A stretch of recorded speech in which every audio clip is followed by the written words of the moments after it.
رب العالمين والصلاة والسلام على سيد الأنبياء والمرسلين وعلى آله وأصحابه أجمعين أما بعد فأعوذ بالله من الشيطان الرجيم بسم الله الرحمن الرحيم قال الله عز وجل في القرآن المجيد والفرقان الحميد يا أيها الذين آمنوا كتب عليكم الصيام كما كتب على الذين من قبلكم لعلكم تتقون صدق الله العلی العظیم وصدق رسوله النبی الامین۔ اللہ تعالیٰ نے قرآن عظیم میں روزے کی فرضیت سے متعلق فرمایا کہ اے ایمان والو، تم پر روزہ فرض کر دیا گیا جیسا کہ تم سے پہلوں پر فرض کیا گیا تھا تاکہ تم پرہیزگار بن جاؤ۔ ایک اور مقام پر فرمایا فمن شہید منکم الشہر فلیصمہ، کہ تم میں سے جو بھی اس مہینے کو پائے تو چاہیے کہ اس کے روزے رکھے۔ ہمارا زکوٰۃ کا موضوع چل رہا تھا، لیکن چونکہ رمضان کے یہ دن قریب آ گئے ہیں، لہٰذا آج اور اگلا جو درس ہوگا اس میں روزے کی ضروری باتیں ہم ذکر کر لیں گے تاکہ رمضان سے پہلے روزے کے ضروری اور بنیادی مسائل ہم سیکھ لیں تاکہ کسی غلطی کا کوئی امکان نہ رہے۔ پھر انشاءاللہ رمضان میں ہمارے 2 درس ہوں گے، جمعے کے دن بھی ہوگا عصر کے بعد، اور اتوار کا تو ہے ہی، تو اس میں پھر ہمارے پاس زیادہ موقع ہوگا تو انشاءاللہ زکوٰۃ کے مسائل بھی بیان ہو جائیں گے۔ تو وہ انشاءاللہ ہم رمضان میں زکوٰۃ کی چیزوں کو مزید ڈسکس کر لیں گے۔ قرآن عظیم کی واضح اور روشن آیت سے روزے کا حکم ثابت ہے، تو ایسی واضح دلیل سے جو حکم ثابت ہوتا ہے وہ فرض ہوتا ہے، اور اس کا انکار انسان کو دائرہ اسلام سے خارج کر دیتا ہے، اور اس کا بلا عذر ترک جو ہے گناہ ہوتا ہے، حرام ہوتا ہے، گناہ کبیرہ ہوتا ہے۔ روزے کا لغوی مطلب ہوتا ہے رک جانا۔ ڈکشنری میں روزے کا مطلب دیکھیں گے صوم کا، تو آپ کو معنی ملے گا رک جانا،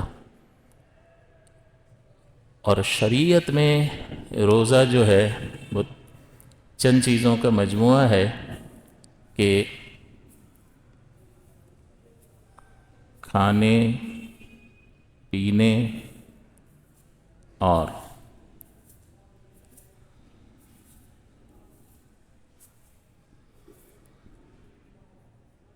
ازدواجی تعلق سے رک جانا۔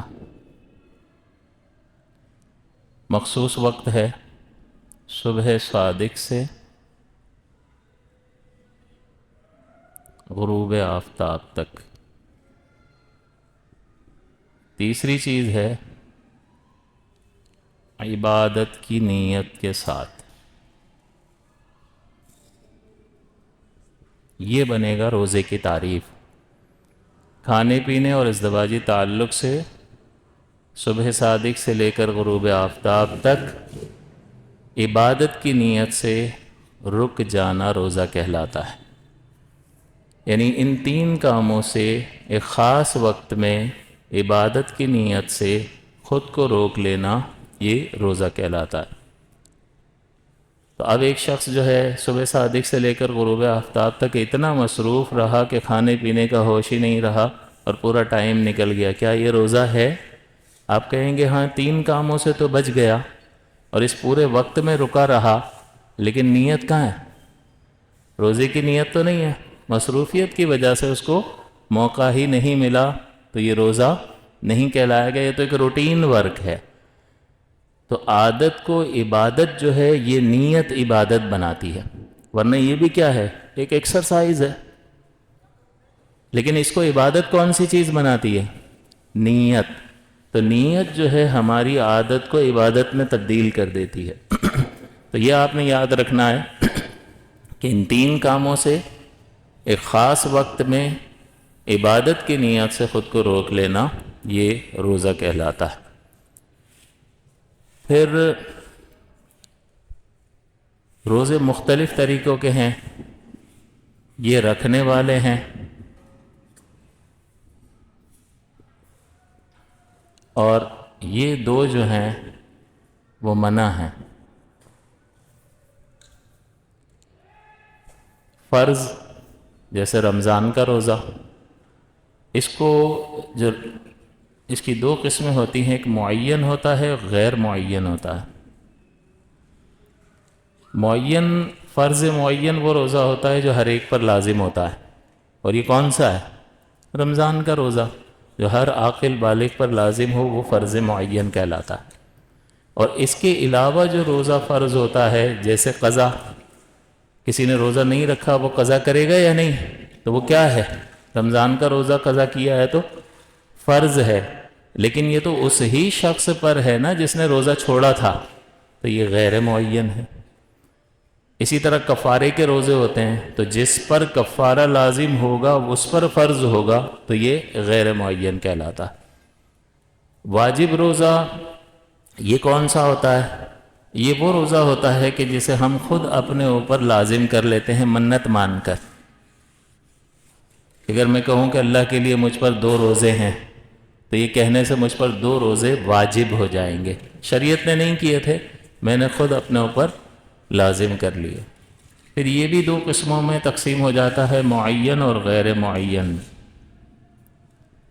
اگر معین دن کہوں، مجھ پر اگلے اتوار اور پیر کا روزہ لازم ہے، تو میں نے خود پر لازم کیا، تو یہ واجب روزہ ہوا، اور دن بھی معین کر دیا تو اس کو کہیں گے واجب معین، اب اسی دن میں رکھنا پڑے گا۔ اور اس سے دوسری قسم کا نتیجہ نکال لیں کہ آپ نے واجب تو کر لیا خود پر، لیکن کوئی دن معین نہیں کیا کہ مجھ پر اللہ کے لیے 5 روزے ہیں، اب سارے سال میں جب چاہو رکھ دو، تو یہ آپ 5 روزے رکھنا تو واجب ہوں گے، لیکن کوئی دن معین نہیں ہے، اس کو غیر معین کہتے ہیں۔ پھر یہ نفل جو ہے یہ 2 طرح کا ہوتا ہے، ایک مسنون اور ایک مستحب۔ نفل جو ہے اس کا مطلب ہوتا ہے زائد، اضافی چیز جو فرض اور واجب کے علاوہ ہوتی ہے۔ فرض اور واجب شریعت کی طرف سے لازم ہوتا ہے، اور جو ہم خود کر رہے ہوتے ہیں تو وہ کیا ہوتا ہے؟ زائد۔ زائد کے لیے لفظ استعمال ہوتا ہے نفل۔ اس میں 2 چیزیں آ جاتی ہیں، نفل میں سنت بھی داخل ہیں اور یہ نوافل بھی داخل ہیں۔ تو اس لیے جو نفل سنت سے ثابت ہیں، سرکار نے فرما دیا، اس کو نفل مسنون کہتے ہیں۔ جیسے نبی پاک صلی اللہ علیہ وسلم نے فرمایا کہ تم جو ہے ہر مہینے 13، 14، 15 کا روزہ رکھا کرو، ایام بیت کے روزے، تو ہے نفل، نہیں رکھو گے تو کوئی گرفت نہیں ہے، لیکن یہ اس کا مطلب یہ زائد ہیں، لیکن حضور کے فرمان سے ثابت ہے، لہذا کون سا بنے گا؟ نفل مسنون بنے گا۔ اسی طرح حضور نے فرمایا عاشورے کا روزہ رکھو، یہ کون سا ہے نفل، لیکن کون سا ہے؟ کیونکہ سرکار کے فرمان سے ثابت ہو رہا ہے نا، لہذا مسنون سنت سے نکلا ہے، تو یہ نفل مسنون ہے۔ اور اس کے علاوہ بہت سارے روزے ہیں جو نفل ہیں اور مستحب کے درجے میں ہوتے ہیں، یہ بہت سارے ہیں۔ ایسے عام اپنے طور پر جو روزے رکھ لیتے ہیں وہ نفل مسنون کہلاتے ہیں۔ تو یہ تھوڑا سا انفارمیٹیو تھا، معلوماتی بات تھی، میں نے آپ کو بتا دی، اور یہ ہمیں معلوم ہونا چاہیے تاکہ ہر چیز کے بارے میں ذہن بالکل واضح اور کرسٹل کلیئر ہونا چاہیے۔ یہ روزے منع ہیں۔ ایک ہے مکروہ تنزیہی۔ مکروہ تنزیہی کا مطلب ہوتا ہے کہ یہ روزہ رکھنا اچھا نہیں ہے، شریعت کو پسند نہیں ہے، لیکن اگر کسی نے رکھ لیا تو گناہگار نہیں ہوگا۔ مکروہ تنزیہی گناہ نہیں ہوتا ہے، مکروہ تنزیہی ناجائز نہیں ہوتا۔ جیسے عصر کی 4 سنتیں جو فرض سے پہلے پڑھی جاتی ہیں، وہ سنتیں غیر مؤکدہ ہے، کسی نے نہیں پڑھی تو ہم کیا کہیں گے؟ آپ کا یہ عمل کیا کہلائے گا؟ مکروہ تنزیہی۔ تو اکثر لوگ نہیں پڑھتے ہیں نا، اور جان بوجھ کر ہی چھوڑتے ہیں، تو پڑھیں گے تو اچھا ہے، نہیں پڑھیں گے تو مکروہ تنزیہی ہے، اور مکروہ تنزیہی گناہ نہیں ہوتا۔ تو اگر کسی نے روزہ رکھا تو گناہگار بہرحال نہیں ہوگا۔ اور یہ روزے جیسے ہمیشہ روزہ رکھنا مکروہ تنزیہی ہے، پورا سال کے روزے رکھنے مکروہ تنزیہی ہے۔ اسی طرح صوم وصال رکھنا، ایک روزہ رکھا، افطار نہیں کیا، دوسرا شروع کر دیا جیسے حضور رکھتے تھے، تو صوم وصال رکھنا بھی مکروہ تنزیہی ہے۔ رکھنا شریعت کو پسند نہیں ہے، لیکن کسی نے رکھ لیا تو گناہ گار بھی نہیں ہوگا۔ اس کے مخالف ہوتا ہے مکروہ تحریمی، یہ حرام کے نزدیک ہوتا ہے۔ اس کا نہ رکھنا واجب ہے اور رکھنا مکروہ تحریمی ہے۔ یعنی مکروہ تحریمی جب کہیں گے تو اس کا جسٹ اپوزٹ واجب بنے گا۔ جیسے کسی نے وطر پڑھ لیے تو ہم کیا کہیں گے؟ آپ نے واجب ادا کر لیا۔ نہیں پڑھے تو ہم کیا کہیں گے؟ مکروہ تحریمی عمل کیا۔ صدقہ فطر دے دیا تو ہم کیا کہیں گے؟ واجب پورا ہو گیا۔ نہیں دیا صدقہ فطر تو کیا لفظ استعمال کریں گے؟ بھئی آپ نے مکروہ تحریمی عمل کیا۔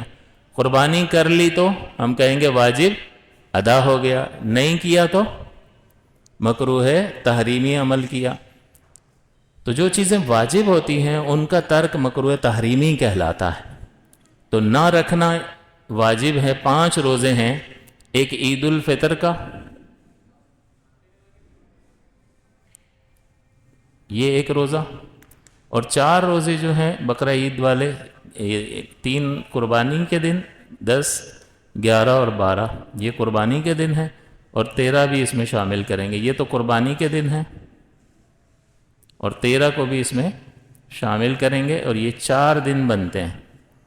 یہ اللہ کی مہمانی کے دن ہیں۔ عید الفطر کا دن بھی اللہ نے مہمانی کی ہے۔ روزہ حرام ہے، مکروہ تحریمی ہے، رکھے گا گناہ گار ہوگا، واجب ہے کہ توڑ دے۔ اور ان بقرہ عید کے دنوں میں بھی اگر روزہ اس نے رکھا ان 4 دنوں میں تو کیا کہیں گے؟ مکروہ تحریمی۔ یہ 5 روزے سال میں منع ہوتے ہیں۔ اس کے علاوہ پورے سال میں آپ جب چاہیں روزہ رکھ سکتے ہیں، رمضان کا تو ہے ہی فرض۔ تو یہ مکروہ تحریمی، یہ 5 روزے مکروہ ہوتے ہیں۔ پھر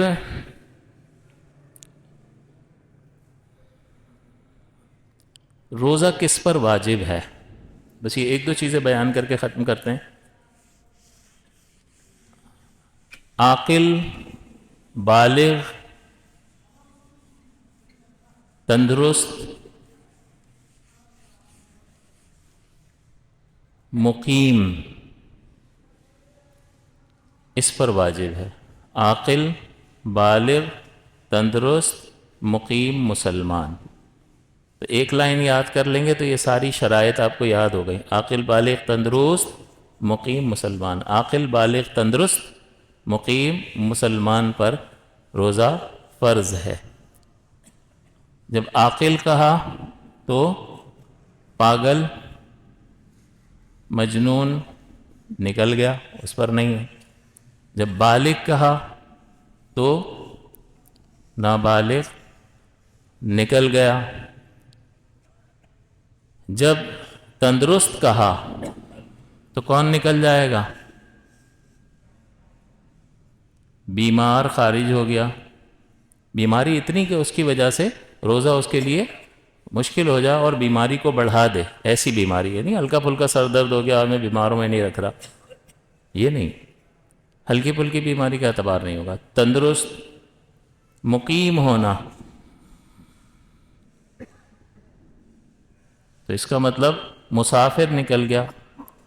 مسافر پر روزہ واجب نہیں ہے، رکھ لے تو بہتر ہے۔ اللہ تعالیٰ نے فرمایا وَأَن تَصُومُوا خَيْرٌ لَكُمْ، اگر روزہ رکھ لو، تمہارا روزہ رکھنا تمہارے لیے بہتر ہے۔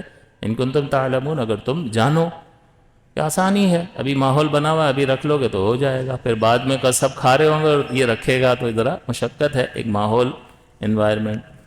اور مسلمان تو غیر مسلم نکل گیا۔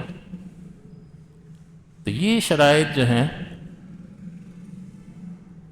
5 شرطیں ہیں، ان پر روزہ لازم ہوگا۔ ایک اور چیز جو عورتوں کے ساتھ خاص ہوتی ہے کہ عورت کا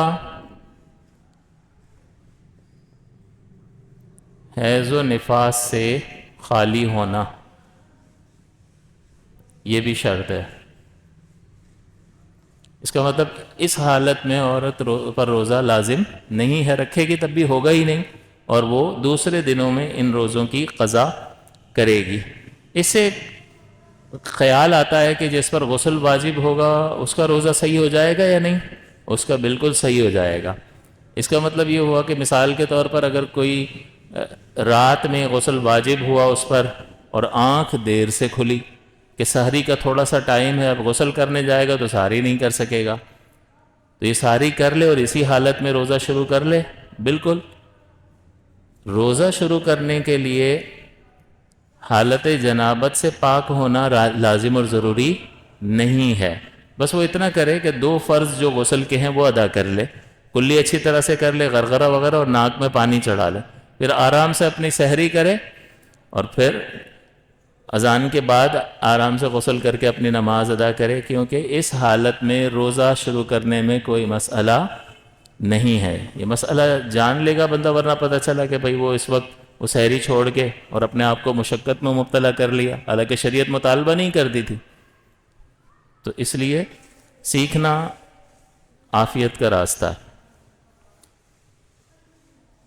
تو یعنی جس پر غسل واجب ہے اس حالت میں روزہ شروع کیا جا سکتا ہے، بلا کراہت جائز ہے۔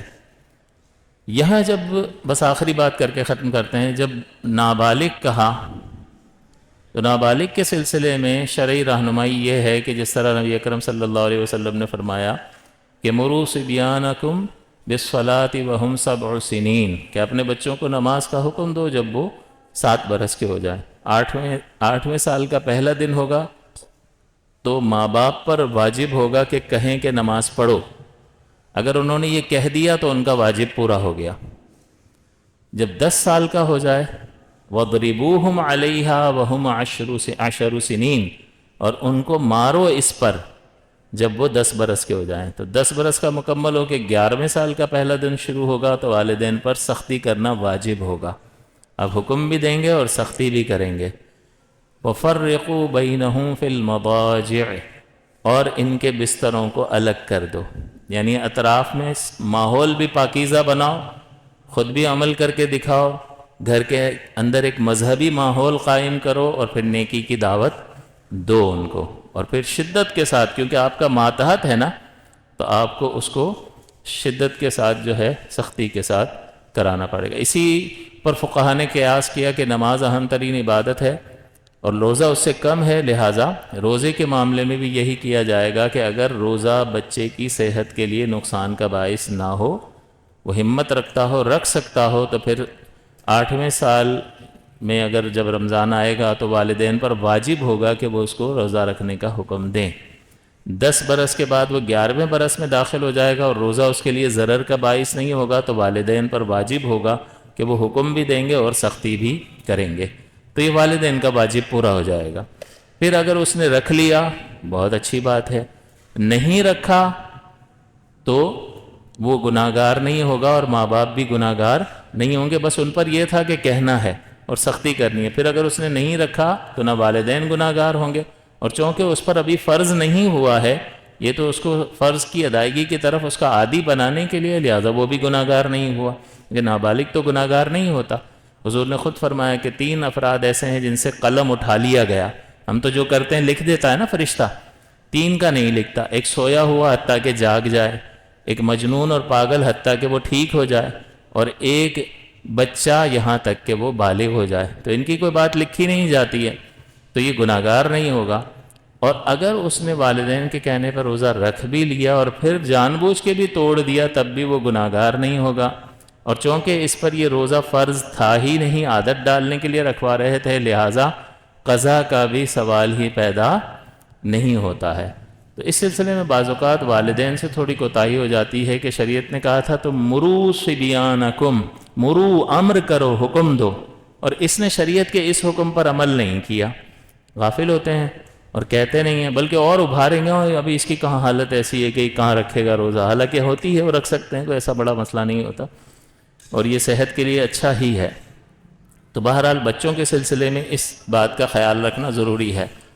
اگلی بات نیت سے متعلق ہے، نیت کا ذکر آیا روزے میں، تو یہ آخری مسئلہ نیت سے متعلق کہ نیت کا مطلب کیا ہے۔ نیت دل کے پختہ ارادے کو کہتے ہیں، نیت دل کا پختہ ارادہ۔ تو اس میں 2 لفظ نوٹ کرنے کے، ایک دل اور دوسرا پختہ۔ جب دل کہہ دیا تو زبان سے کہنا خارج ہو گیا، اس کا مطلب زبان سے نیت کرنا لازم اور ضروری نہیں ہے۔ لیکن اگر کوئی زبان سے نیت کرتا ہے تو بتاؤ یہ فرض کی ادائیگی میں مددگار ہے یا نہیں ہے؟ کیونکہ نیت کرنا ہے تو فرض، اور نیت دل کے ارادے کا نام ہے، تو زبان سے بولے گا تو نیت دل میں حاضر ہو جائے گی یا نہیں؟ تو جو عمل فرض کی ادائیگی میں معاون ثابت ہوتا ہے وہ مستحب قرار پاتا ہے۔ تو ہم کہیں گے زبان سے نیت کرنا فرض اور لازم نہیں ہے، مستحب ہے، شریعت اس کو پسند کرتی ہے۔ اور سبب کیا ہے کہ یہ نیت جو فرض ہے اس فرض کی ادائیگی میں مدد دیتا ہے۔ تو اس کا مطلب یہ ہوا کہ دل میں پختہ ارادہ ہے تو یہ کافی ہے۔ کسی نے وہ بعض اوقات پریشان ہو رہے ہوتے ہیں کہ ہم نے نیت نہیں کی، پڑھا نہیں، وہ جو پڑھتے ہیں نا وَبِصَوْمِ غَدٍ، تو وہ ہم نے پڑھا نہیں، تو ہمارا روزہ ہو گیا یا نہیں ہوا؟ تو اس کا جواب اس میں آ گیا کہ نیت کس کو کہتے ہیں؟ تو اندر تھی یا نہیں تھی؟ وہ اندر تھی، کیا چھوٹا ہے؟ زبان سے چھوٹا ہے، زبان سے کرنا مستحب تھا، لہٰذا بالکل روزہ درست ہو گیا۔ پختہ کہا، اس کا مطلب کوئی کمزور ارادہ ہوگا تو وہ نیت نہیں ہوگی۔ اور صبح اگر سیٹھ صاحب نے دور بھیجا نا تو پھر نہیں رکھوں گا، اگر کل دعوت ہوئی تو نہیں رکھوں گا ورنہ رکھ لوں گا، ذرا طبیعت تھوڑی سی نرم لگ رہی ہے، ٹھیک ہوئی تو رکھ لوں گا، ہمت ہوئی تو ورنہ نہیں رکھوں گا، تو یہ پختہ ارادہ نہیں ہے، اس سے روزہ نہیں ہوگا۔ اگلی بات، سحری کرنا بھی جو ہے وہ نیت کو ظاہر کرتا ہے کہ آدمی رات میں اٹھ کے یہ سحری کر رہا ہے، اس کو پوچھے بھائی اس وقت کیا اٹھ کے کھانا کھا رہے ہو، تو وہ کیا کہے گا کہ بھائی روزہ رکھنا ہے اس لیے۔ تو یہ سحری کا عمل تو بعض اوقات جو ہے زبان سے کلمات کہنا نہیں بلکہ آپ کا عمل بھی اس نیت کو ظاہر کر رہا ہوتا ہے جو دل میں موجود ہے، لہٰذا علماء نے فرمایا کہ سحری کرنا بھی نیت کا اظہار ہی ہے۔ اب بس آخری بات کہ نیت کر لی، دل کا پختہ ارادہ ہے میں کل روزہ رکھوں گا، اب درمیان میں نیت کرنے کے بعد کچھ کھا پی لیا تو کیا دوبارہ نیت کرنی پڑے گی؟ تو آپ کہیں گے بھائی کھانے پینے سے یہ دل کا پختہ ارادہ کیا کمزور ہو گیا؟ کچھ بھی نہیں ہوا۔ تو جب آپ کے اس عمل سے اس کو کچھ بھی نہیں ہوا تو اب دوبارہ نیت کرنے کی ضرورت نہیں ہے۔ دل کا پختہ ارادہ کر لیا نیت اور اس کے بعد سو گیا، تو کیا سونے سے پھر سونے کے بعد جاگنے کے بعد نیت کرنی پڑے گی؟ آپ کہیں گے یہ سونا ایسی چیز نہیں ہے جو دل کے پختہ ارادے کو کمزور کر دے، کچھ بھی نہیں، لہٰذا دوبارہ نیت کرنے کی ضرورت نہیں ہے۔ ہاں پختہ ارادہ کر لیا اور پھر بعد میں یہ ارادہ ہوا کہ یار تھوڑا سا کل ڈاما ڈول ہی لگ رہا ہے، تو پہلے پختہ ارادہ کیا تو نیت پائی گئی اور اب یہ اسی پختگی کو کمزور کر رہا ہے تو اب یہ نیت ختم ہو گئی، اب اس کو دوبارہ نیت کرنی ہوگی۔ تو امید ہے کہ یہ دو لفظوں کو اگر آپ دھیان میں رکھیں گے، یعنی نیت دل کے ارادے کو کہتے ہیں، پھر یہ دل اور پختگی کا مفہوم اگر آپ کے ذہن میں ہوگا تو آپ خود جو ہے بہت سارے سوالات کے جوابات نکال سکتے ہیں۔ اللہ تعالی ہمیں رمضان کی قدر کرنے اور صحیح طرح سے اس کے روزے رکھنے کی توفیق عطا فرمائے، آمین۔ وآخر دعوانا ان الحمد للہ رب العالمین۔